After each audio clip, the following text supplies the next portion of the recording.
Hello बच्चों, let's read the question. Question says a circle C whose radius is 1 unit touches the x-axis at point A. The center Q of C lies in first quadrant.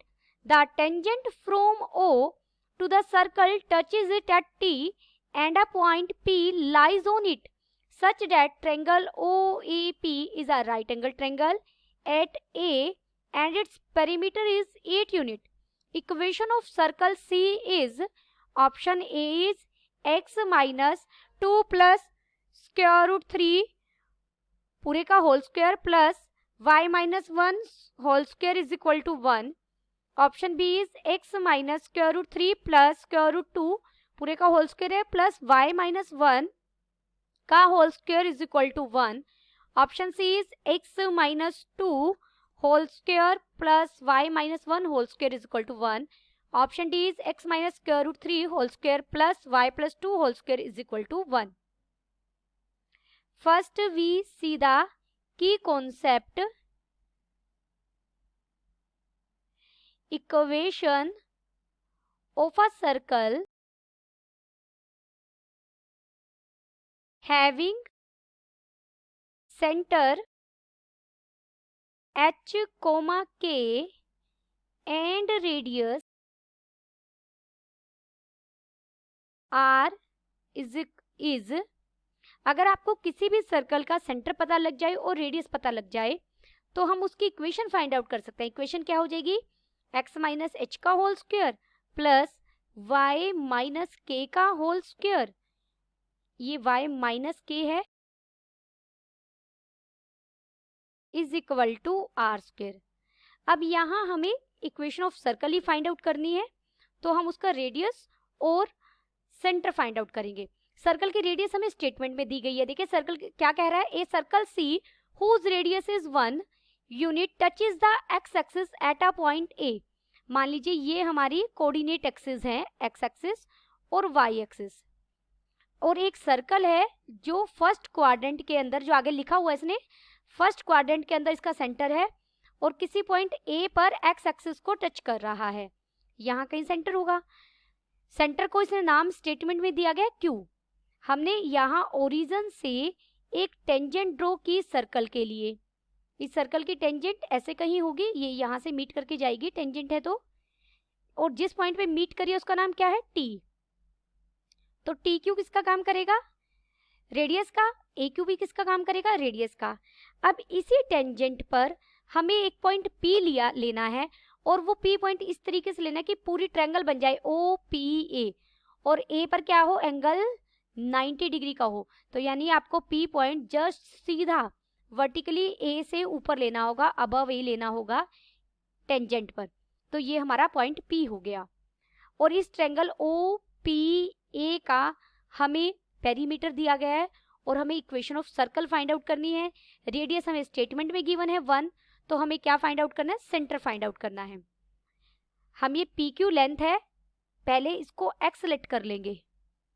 ये मैंने clear diagram बनाया हुआ है.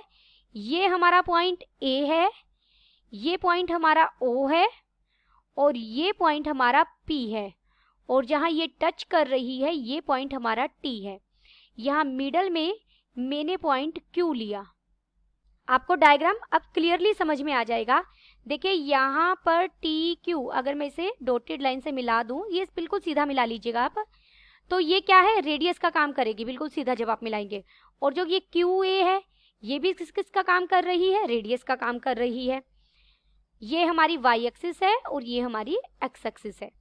चलिए लिखते हैं as AQ is equal to TQ because radius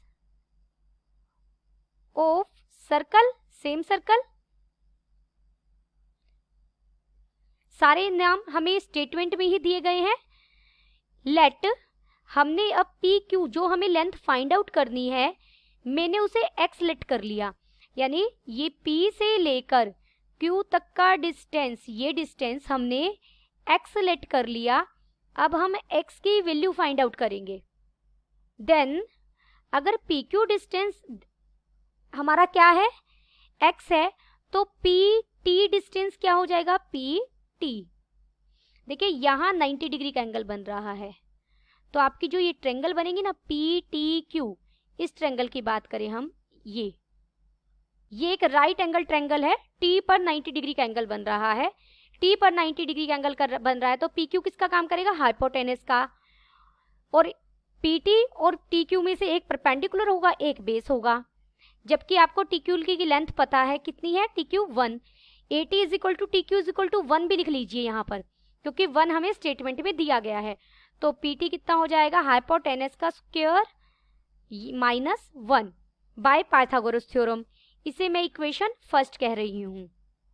अब हमारे पास दो ट्रेंगल बन गए, इन ट्रेंगल टी क्यू पी, जिसमें अभी हमने पाइथागोरस की बात की, T Q P, and triangle A P O, या ओ पी ए भी लिख सकते हैं आप, जो हमें स्टेटमेंट में नाम दिया गया है। ये ओ पी ए सबसे बड़ी ट्रेंगल है, ओ से ए, देखिए ये पॉइंट ओ है, तीनों पॉइंट देखिए आप, ये पी पॉइंट है और ये पॉइंट है, इन तीनों से मिलकर जो सबसे बड़ी ट्रेंगल बन रही है। इन तीनों में जो angle T P Q equal है एंगल ए पी ओ, यानी पी तो कॉमन एंगल है, ये हमारा क्या हो गया, कॉमन एंगल, जो दोनों ट्रायंगल्स में एग्जिस्ट कर रहा है। एंड जो एंगल ए है वो कितना है, 90 डिग्री का है, स्टेटमेंट में दिया गया है। एंगल टी भी 90 डिग्री का है, क्योंकि हमने टेंजेंट पर रेडियस ली है, वो परपेंडिकुलर होती है हमेशा, both are right angled, right angle. तो इसका मतलब क्या हुआ, हमारी जो ट्रायंगल टी पी क्यू है वो सिमिलर हो गई ट्रायंगल ए पी ओ के साथ। अगर सिमिलर हो गई है तो साइड्स के बीच का रेशियो भी क्या रहेगा, सेम, क्योंकि देखिए दो एंगल सेम है तो थर्ड एंगल भी सेम आएगा। दो एंगल ही मिल गए तो तीसरा एंगल भी दोनों ट्रायंगल्स का सेम होगा, क्योंकि तीनों एंगल्स का सम 180 डिग्री होता है। देयरफॉर तो यहां से जो टी क्यू है डिवाइडेड बाई पी टी, एक ट्रायंगल में हमने t q by p t लिया, दूसरी ट्रायंगल में सेम एंगल हमने ली sides a o by p a, same रहेगा ये रेशियो।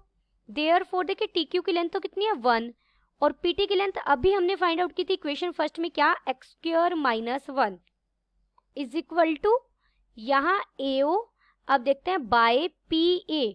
देखिए पी ए हमारी क्या लाइन है, ये पूरी लाइन क्या है, पी ए है। अगर मैं इसको 2 पार्ट्स में डिवाइड करूं तो मैं इसे ऐसे लिख सकती हूँ, a q plus p q. तो हमने पी ए को क्या लिख दिया, a q plus p q, from diagram. देखिए ये हो जाएगा 1 divided by square root of x square minus 1, और यहाँ ए ओ ही रह जाएगा, ए क्यू की वैल्यू 1 है और पी क्यू की वैल्यू हमने एक्स सेलेक्ट की थी। देयरफॉर यहाँ से ए ओ निकल जाएगा हमारा 1 plus x divided by square root of x square minus 1।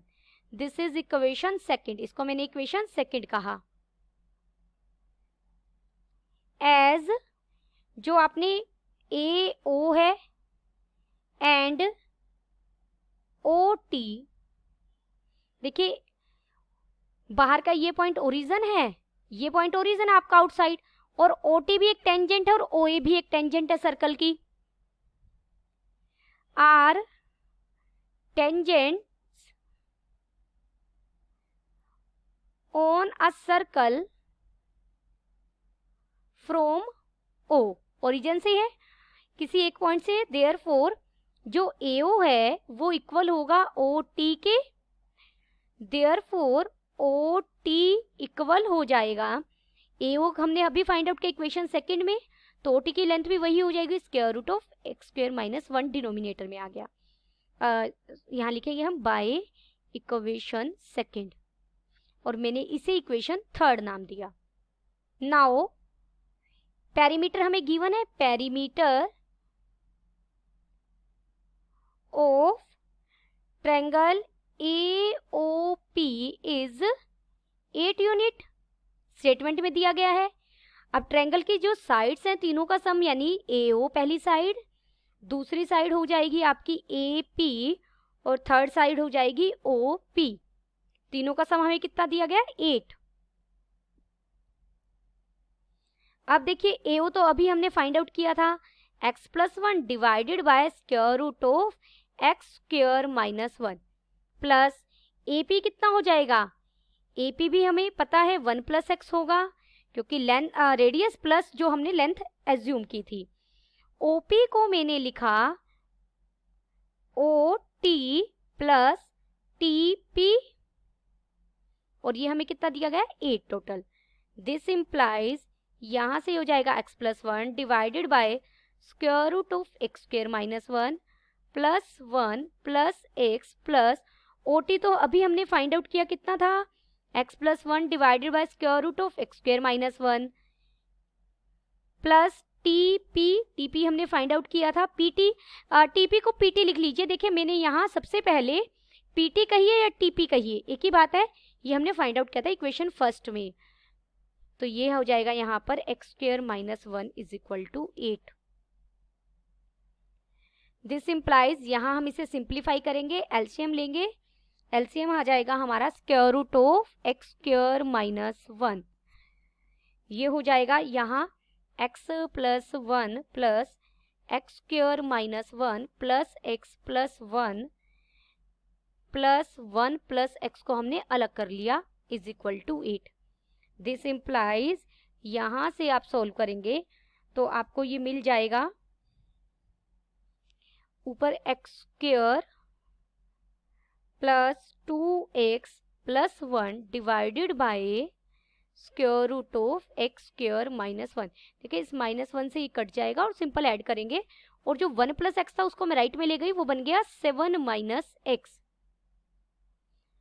This implies cross product करेंगे तो लेफ्ट हैंड साइड में तो बन गया ये x+1 का होल स्क्वायर, सिर्फ मैं क्रॉस प्रोडक्ट कर रही हूँ, मैंने ये इसको लिखा है सीधा x+1 का whole square. Right hand side में हो गया 7 - x into square root of x² - 1। अगर हम इसका स्क्वायर कर दें, अब मैंने इनका स्क्वायर किया है तो ये हो जाएगा x+1⁴ बन जाएगा, यहाँ 7 - x का स्क्वायर हो जाएगा और यहाँ x² - 1 बन जाएगा। अब देखिए x² माइनस यहाँ है x+1⁴ और राइट हैंड साइड में 7 - x का स्क्वायर, यहाँ मैंने आइडेंटिटी लगाई a² - b² = a + b into a - b। तो ये एक पावर इससे कट जाएगी, यहाँ 3 पावर रह जाएगी और 3 पावर अगर मैं सोल्व करूंगी ये बन जाएगा x³ + 1 plus 3x plus 3x² और राइट हैंड साइड में हो जाएगा 49 प्लस x² माइनस 14x और साथ में मल्टीप्लीकेशन हो जाएगा x - 1।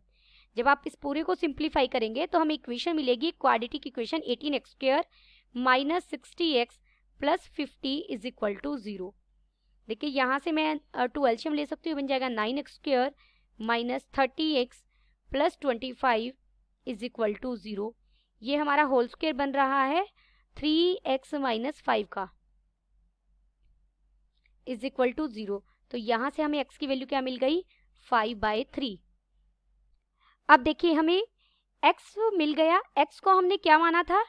जो QP है वही PQP कहिए या PQ कहिए, हमें x की वैल्यू मिल गई। So to find x coordinate of centre of circle AO, हमने इक्वेशन सेकंड में फाइंड आउट किया था, क्या था? 1 + x divided by square root of x² - 1। ये हमने इक्वेशन सेकंड से लिखा है। अब यहाँ पर अगर मैं x की वैल्यू रख दूं, 1 + x हमें कितना मिला? 5/3 divided by square root of 25/9 हो जाएगा -1। इसे हम सोल्व करेंगे तो ये मिल जाएगा 8/3 मल्टीप्लाई बाय 3/4, तो हमें AO कितना मिल गया 2। अब देखिए AO था क्या हमारा, देखिए AO ये लेंथ मिल गई, यानी ये लेंथ कितनी है 2 यूनिट। ये तो ओरिजिन है सेंटर, यानी जो A का कोऑर्डिनेट हमें मिल गया 2,0। जो A का कोऑर्डिनेट होगा वही तो Q का डिस्टेंस होगा यहाँ से।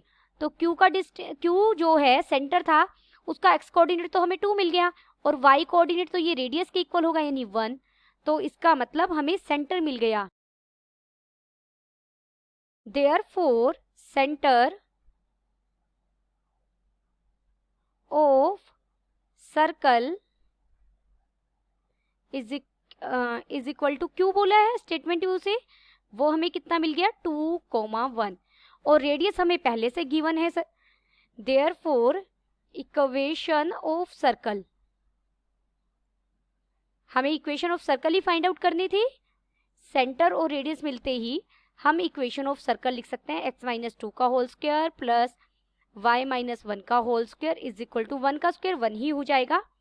देयरफॉर हमारा ऑप्शन कौन सा सही हो गया, option C is correct. Option C is correct. Hope you understood it well. Best of luck.